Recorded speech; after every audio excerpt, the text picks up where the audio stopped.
Visto do alto nos meses de chuva, ele impressiona pela beleza e imponência.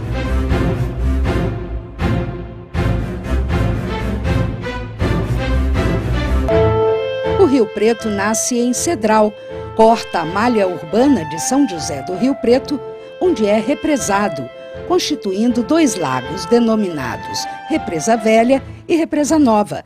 Percorre 122 quilômetros por várias cidades e deságua no Rio Turvo, no entroncamento dos municípios de Palestina, Pontes Gestal e Riolândia.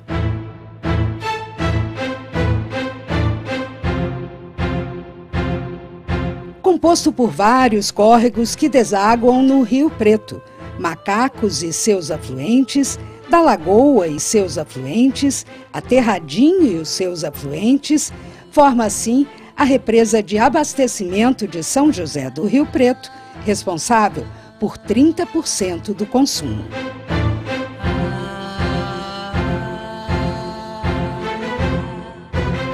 Porém, o Rio Preto está ameaçado pela poluição, pelo desaparecimento da mata ciliar, por esgoto lançado sem cerimônia em alguns pontos, tornando um grande desafio para cidades que dependem da sua água para a sobrevivência e as dificuldades de crescimento ancoradas nos negócios do lazer, como a pesca e esportes náuticos e do turismo.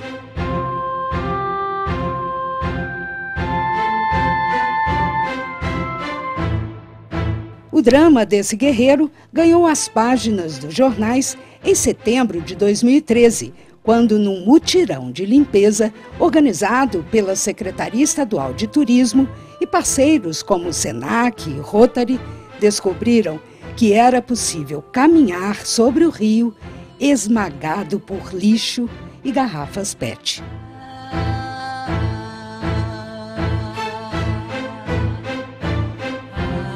O descaso chocou e mobilizou a população de Rio Preto.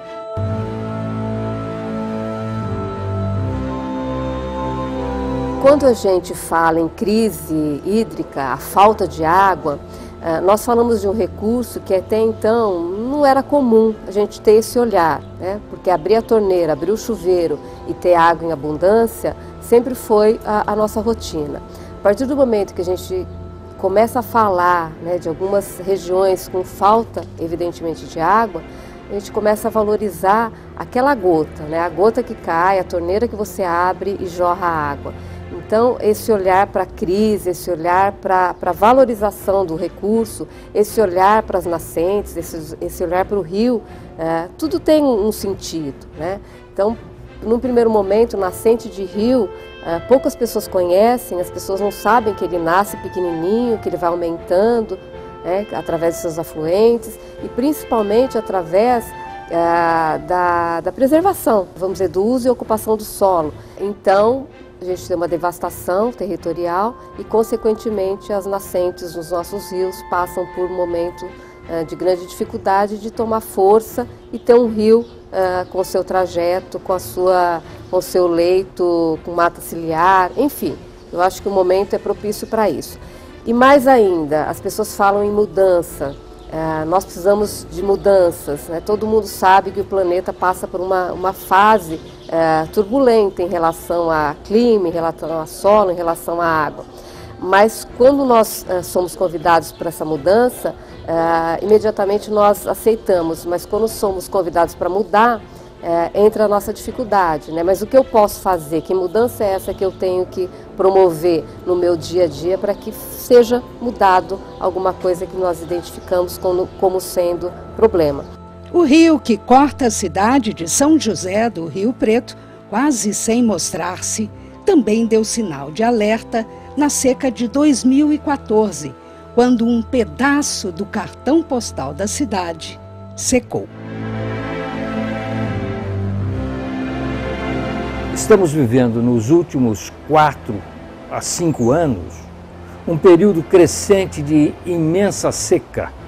Isto é, não há um refazimento, um reabastecimento do lençol freático e, consequentemente, as águas superficiais estão desaparecendo. Aí há uma questão que nos remete para dois problemas. Primeiro, qual é a causa destas secas?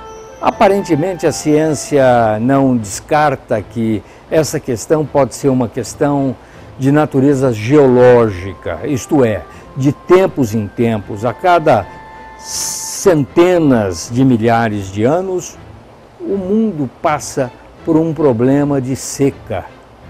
E esse é um problema global, porque nós vemos seca na Austrália, seca na África, seca na América do Sul, principalmente no Brasil, seca nos Estados Unidos, principalmente na Califórnia.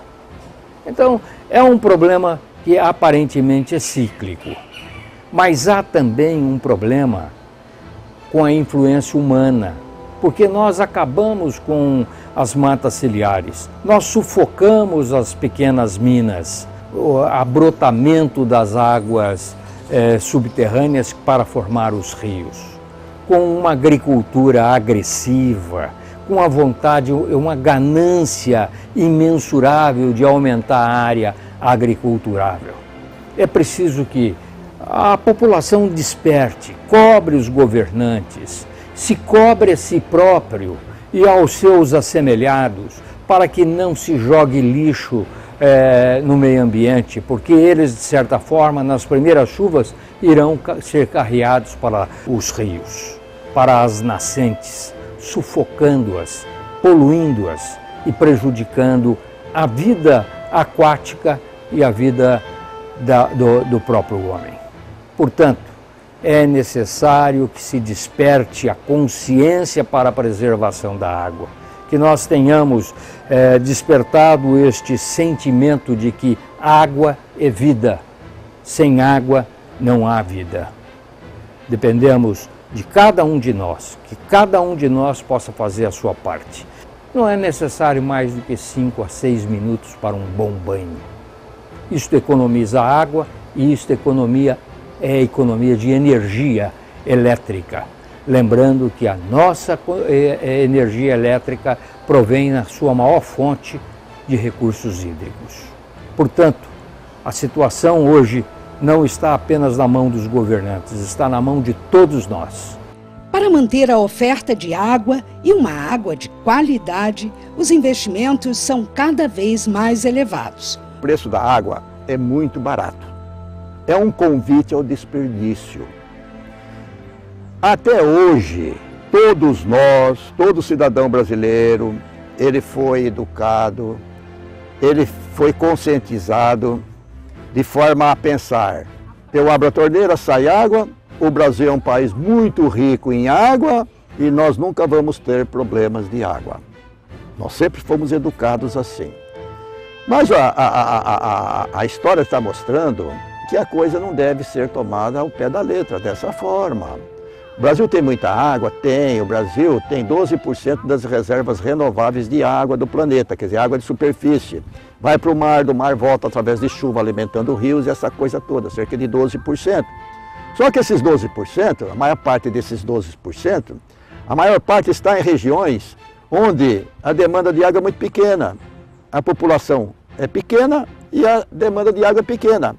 Onde a demanda de água é muito grande e a população é enorme, nós temos um contingente muito pequeno desses 12%. Então, primeiro problema, a má distribuição. Nós podemos oferecer tarifas subsidiadas para populações comprovadamente pobres e que mantêm um regime de uso de água dentro dos padrões, sem desperdício. Infelizmente, dentro da cidade, nós temos regiões, especialmente as partes velhas da cidade, onde nós estamos retirando 2,5 vezes mais água do que a natureza consegue repor. Então, eu chamo a atenção das autoridades para a necessidade de se fazer esse levantamento. Quanto de água nós temos no Bauru e quanto de água nós podemos retirar. Porque, com base nessa informação, eu posso verificar até quando eu posso lançar mão da água subterrânea como um recurso para atender às necessidades crescentes. O Guarani, inicialmente, ele foi tido como o milagre do abastecimento. um aquífero que poderia sustentar milhões e milhões de pessoas durante muitos anos. Só que o Guarani não é um aquífero contínuo em toda a bacia. Ele ocupa uma área de 1.200.000 quilômetros quadrados. Brasil, Uruguai, Paraguai, Argentina. Só que ele é estanque. Há fenômenos geológicos que separam um pedaço da bacia aqui, outro pedaço ali, outro pedaço ali. Certo? Então, forma como se fossem pequenas bacias. Então ele não é um aquífero contínuo, ele é segmentado, compartimentado por estrutura geológica. E outra coisa, além disso, o Guarani, nas regiões próximas das áreas onde ele aflora, ele tem uma água boa, mas à medida que você caminha para o interior, por exemplo, na nossa região a água ainda é boa, do ponto de vista físico-químico. Mas à medida que você avança para a direção oeste do rio Paraná, lá embaixo, o aquífero, ele começa a ter uma composição química muito diferente, começa a ser uma água salobra. Tem muito sulfato, amarga, tem muito cloreto. Então a composição química vai mudando. E ao mudar, a água se torna quase que imprestável para consumo humano. O Rio Preto tem fundamental importância na vida dos moradores daqui, da biodiversidade, na paisagem. Entender e preservar é o desafio da comunidade e de quem estuda o futuro deste rio. O SENAC tem um projeto, Sistema de Gestão Ambiental, que propõe realizar ações para a nossa comunidade e na nossa comunidade. Então, esse projeto Rio Preto Vivo, eu acho que marca a história em termos de fazer um trabalho que vai contribuir muito com o meio ambiente na nossa comunidade. O Rio Preto, ele é uma temática hoje discutida nos nossos cursos e que tem dado aos alunos a oportunidade de discutir o meio ambiente como uma forma de tema transversal ao longo da nossa programação. Todo mês, os líderes do projeto se reúnem em uma das cidades cortadas pelo Rio Preto para discutir problemas, ouvir sugestões e manter o rio em pauta com toda a sua importância. Quem tem o desafio de preservar essas águas sabe que nada vai mudar sem investir em informação e educação.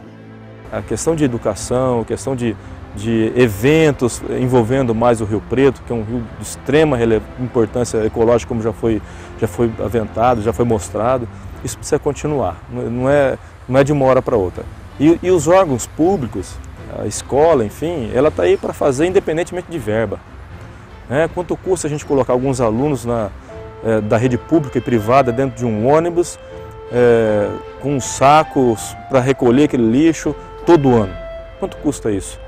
Não tem custo, não custa nada. Custa um ônibus que uma prefeitura pode arrumar, custa uma boa vontade de uma diretora de liberar os alunos no meio-dia, uma boa vontade dos policiais ambientais acompanhar, uma boa vontade de um helicóptero Águia, por exemplo, que é da Polícia Militar, como ajudou ir lá pegar esse lixo e levar para outro lugar. Só isso. Isso não envolve dinheiro absurdo para resolver problema. E a gente não vai estar, insisto, não vai estar resolvendo o problema. Você vai estar educando aquelas pessoas para... Puxa vida, que imundícia é essa daqui? Somos nós que fazemos, a imundícia somos nós que fazemos.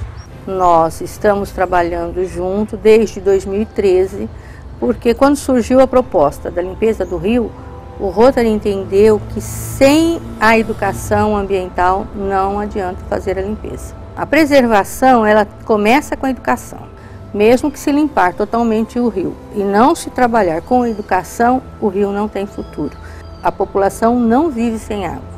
Então nós temos que trabalhar urgentemente para mudar isso. Um rio que abastece a nossa cidade, um rio que deu nome à nossa cidade, um rio que, se a população de São José do Rio Preto olhar e eleger esse rio como um rio símbolo do nosso movimento de recuperação do planeta, podemos até dizer isso, fica mais fácil, porque os problemas são globais, os problemas são grandes, mas se a gente cuidar da nossa casa, que é São José do Rio Preto, dos nossos rios, eu tenho certeza que a gente vai estar contribuindo para uma melhoria do nosso planeta.